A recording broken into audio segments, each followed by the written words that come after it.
Well, guess what?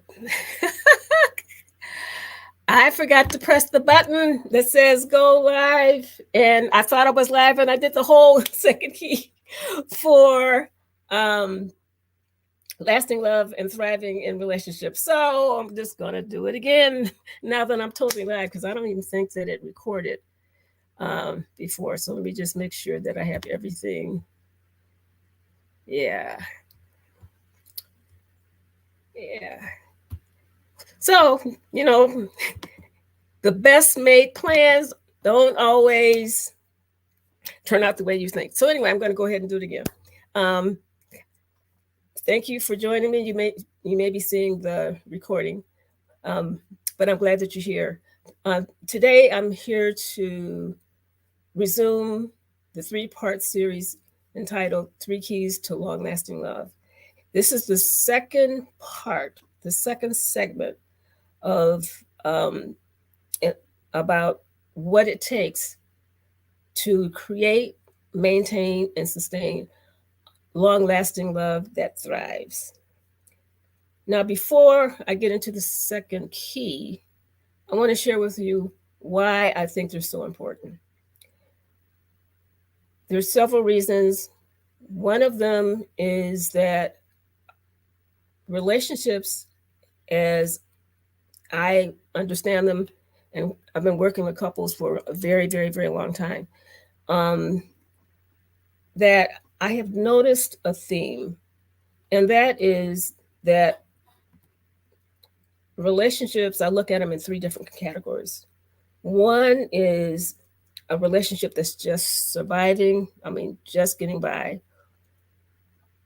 And then in the middle, if you look at a scale, in the middle of the scale, there's the couples that have like a mediocre kind of relationship where they get along most of the time. And, yes, sometimes they have disagreements, sometimes they get resolved, and sometimes they don't. But it's more like two independent people coming together. Um, and so they have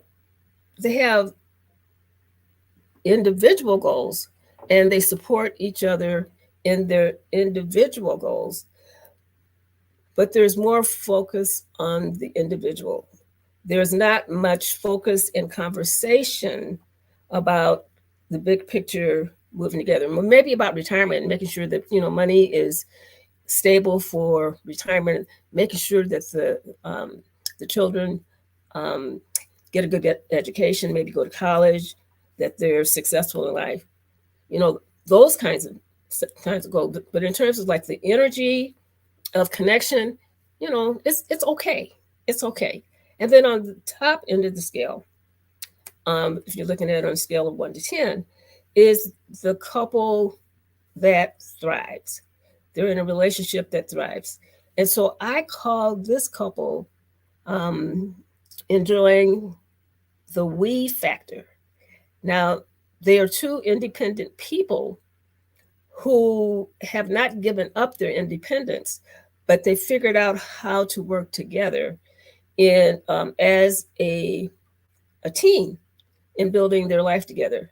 Years ago, Jesse and I took took a long, I think it was 9 months um, course, Napoleon Hill's Laws of Success, and one factor, one part of that course was about the mastermind, and I hear about all kinds of masterminds, and you know, I would say that the couple that has the we factor, they kind of have a mastermind kind of connection with each other, and so it's deep, it's vibrant, it's passionate, and they haven't given up their individual selves to become a we. So it's like two whole people coming together, functioning um, at a really high level.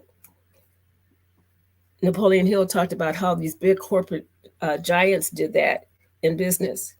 I've seen it work in marriage, including my own. So before I go further, there may be some of you who are meeting me for the very first time. So let me introduce myself. I am Melva Johnson. I'm co-founder of the Johnson Relationship Institute for Couples and the co-author of the book called Mining for Gold in Your Marriage. So I said co-founder and co-author because I didn't do those by myself. Both were creative with my beloved late husband, soulmate, Jesse. And we had a purpose for coming together. We decided on that purpose the year before we got married, really, because we were taking a lot of, actually, we were working in school community relations and what have you, and we were doing a lot of workshops and support for relationship building for parents, for staff and parents and administrators and community residents working together for the big picture, for the benefit of the children in the school. And then we went into private practice and started doing that work with couples. And so one thing that I'm really clear about is there's so many reasons why people come together, but there's an underlying theme that I noticed, and that is love and marriage brings out the best of each person and as well as the worst. And there is a person, probably messing up her name, Suzanne LeCoeur. I think she said it in this book, Emotionally Intelligent Romance, that love can bring out the best and the worst in us. And so I found that to be true, personally and professionally. And so that could be taken as bad news, but it's not. It's not. When love brings out the best of us, it's like, it's bringing out the best version of ourselves. When the worst of us comes out, to me, it's a symptom of that part of us saying, I'm undeveloped or I'm underdeveloped, and there is an opportunity for growth and development. Am I willing to embrace that opportunity to turn that part of me into a better version of me? If the answer is yes, then within each person that says yes to that, they are saying yes to becoming more and more of the best version of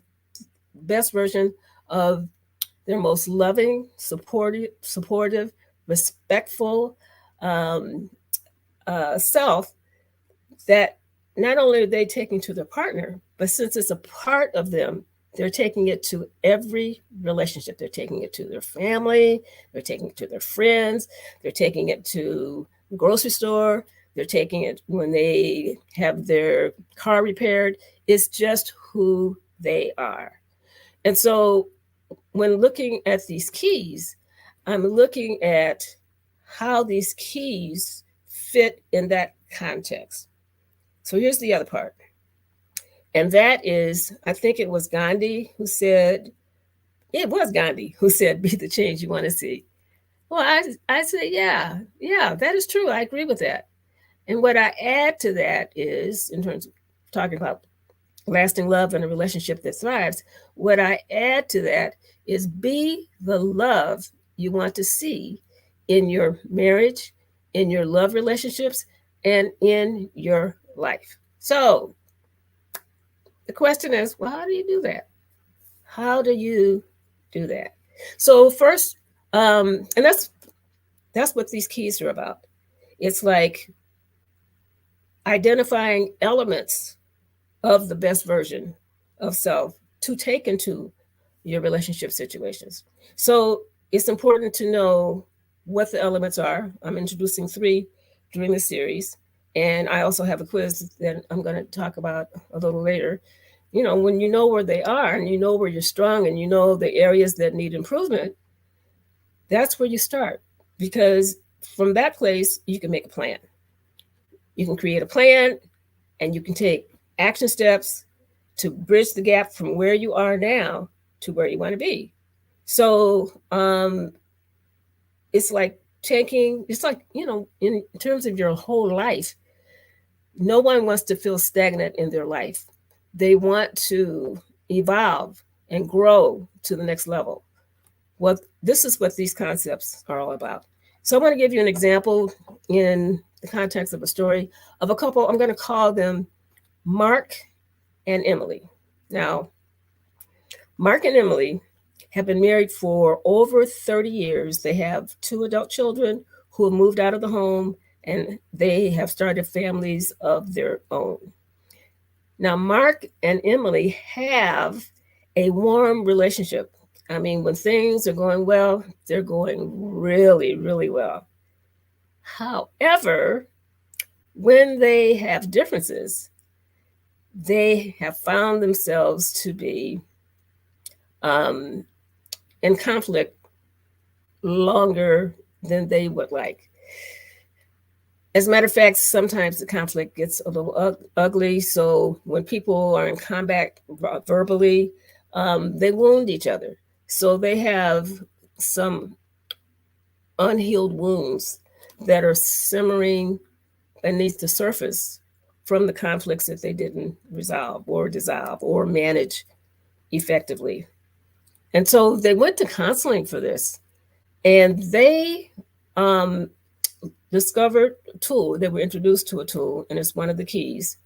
And it's the one that we're going to talk about this time. And that is effective communication. Because mastering effective communication, they'd be able to dissolve, resolve, or manage and heal the wounds from the conflict they had before that's still lingering beneath the surface and that pop up at the worst time. They get irritated about little things, but they found out those little things are symptoms of something deeper that's going on beneath the surface. So they decided, so as long as they were in counseling and had a facilitator, they were really doing really well with communication. And when I say communication, there were some specific things that they were doing. They began to talk to each other. They began to deliver their message, whatever it was. If it was a concern, if it was a complaint, if it was an area of vulnerability, they discovered how to say it in a way that the other person could hear, you know, without the finger pointing and the judgment and the interrupting and that kind of thing. So they learned how to do that. They also discovered how to listen. So the listening had 3 more parts. So they discovered how to listen in a way that the other person felt heard. And that included, after they heard all the facts, then they were able to take the facts of the other person's experience and tell that person what made sense about what they were saying about their experience. Now, that didn't mean agreeing. That meant, I understand you. I understand where you're coming from. That's probably the most difficult part of this 3 parts of listening for the facts, making sense of the experience. And then the third thing that they discovered how to do was to become empathetic by walking in the other person's shoes to really get a sense of what they were experiencing and what they were coming from, where they were coming from. You know, they did a really, really, really good job there. I mean, they did a really great job. So when they completed counseling, they knew they were well on their way because they had practiced at home, and every time they went to their sessions, they were talking about their successes about that, and then they would reinforce it even more. So they were done with counseling, and then they were out on their own. And so what happened was, since their brains, just like your brain and my brain, is hardwired to function in a specific kind of way, if there isn't conscious, deliberate, intentional practicing, after you learn something, then the brain is wired to revert back to your old way of functioning. And that's what happened to them. And so they said, okay, we've been in this movie before. Don't want to do it anymore. Don't want to do it anymore. And so let's try it again, even if we have to get help sometimes when we get stuck. And so they also knew how important it was to have a reason why they wanted to do it, their big why. So they came up with a list. And so 3 of the pitfalls that they wanted to avoid because they were going to move forward was that they wanted to consistently feel seen, heard, and understood. They also wanted to experience a stronger connection. They did have a stronger connection when things were going well, not so strong when they weren't. So they wanted to feel that stronger connection on a more consistent basis by understanding each other. The other thing was they didn't like conflict. Mark would say, I just don't like the arguing. I just don't like it. You know, Emily would say, I don't like it either. I don't like it either. But see, now they knew how to navigate through those conflicts more effective. So their third big why was that they wanted to get through the conflict much faster. And if there was any damage, to repair it much faster. So that was good, right? So with that big why, they knew that they would avoid certain pitfalls. Because if they did not implement these tools, these keys, they knew that there would be more misunderstandings, there would be more unresolved conflicts. They didn't want to feel that. They knew that another pitfall would be if they did not stay on track, there would be more stress and strain on the relationship. And so they got to work. They said, let's try it again. Let's do, I often say to couples when I'm working with them, you know, let's do a redo. What would the redo look like? So they did a redo. And so they did practice, and sometimes they did get help because they did get stuck because some of the issues were pretty deep. But they kept practicing, and they kept practicing. And there were times that they didn't feel like practicing. Sometimes they didn't want to do it. I remember in the beginning of our marriage, there were times that neither one of us wanted to do it, but we knew that if we didn't, that we would go down the path that neither one of us wanted, you know, so we got back on track. And so that's what Mark and Emily did. And they were so pleased with the results because in the process, because it wasn't perfect yet, but the fact that they were focused and they were practicing, they noticed that in the process, they were feeling closer. I mean, they were having those warm, fuzzy kind of feelings. They were having more of that. And then since they had a new way to talk through conflict, it got resolved or dissolved or managed much faster. So they were not wounding each other. They liked that. And then they noticed that they were feeling,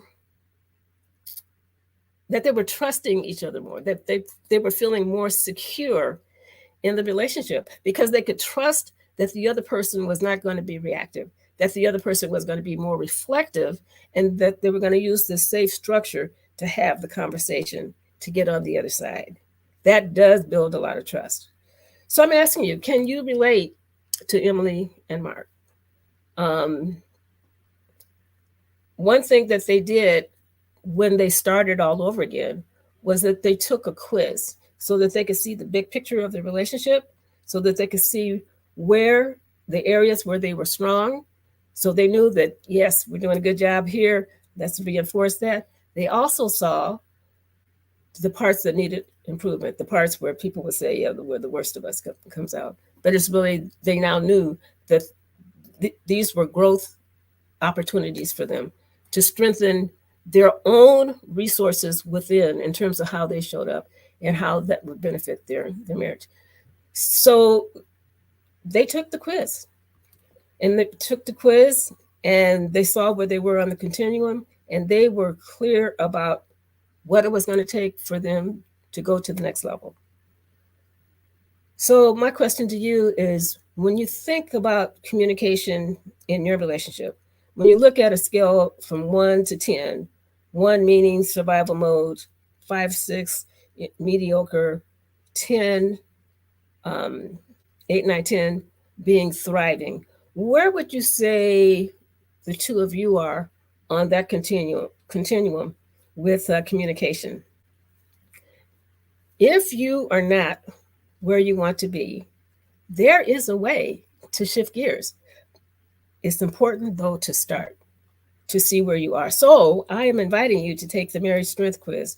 What I noticed the other day when I was checking the site, when you go on there, it's going to say Marriage Happiness Quiz. It's the same thing. It's the same thing.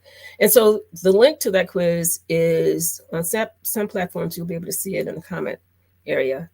And on the other platforms, I have to figure out how to get that link in there. I'm learning how to be more technical with this whole process. But anyway, I'm inviting you to take the quiz. And I'm asking you, are you ready to get started on going to the next level in your relationship? Because I believe the relationship deserves to thrive. Even when you get the results and you're having a conversation about it, it's a positive experience because it sparks positive sharing, positive, meaningful conversation between the two of you. And when you're listening to each other, because that's part of the communication, the listening part, you will hear each other's perspectives and concerns and aspirations and desires. So, and then when you see the areas that need improvement, you can just say, oh, this is where we need to grow. This is where I need to grow. I am ready now to do what it takes to bridge the gap between where I am with you and where I want to be with you. We are ready to bridge the gap from where we are to where we want to be. I'm saying, you didn't come together to have a relationship that was on survival mode or just mediocre. I know you came together to have a relationship that thrives. So why not? Why not get started and shifting gears to going to the next level together? You will be happy that you did. So again, we share 2 keys, shared goals. First key. The second key is communication. And the third key is coming up next time. So thank you for joining me for 3 keys to lasting love. And I will see you next time. Take care.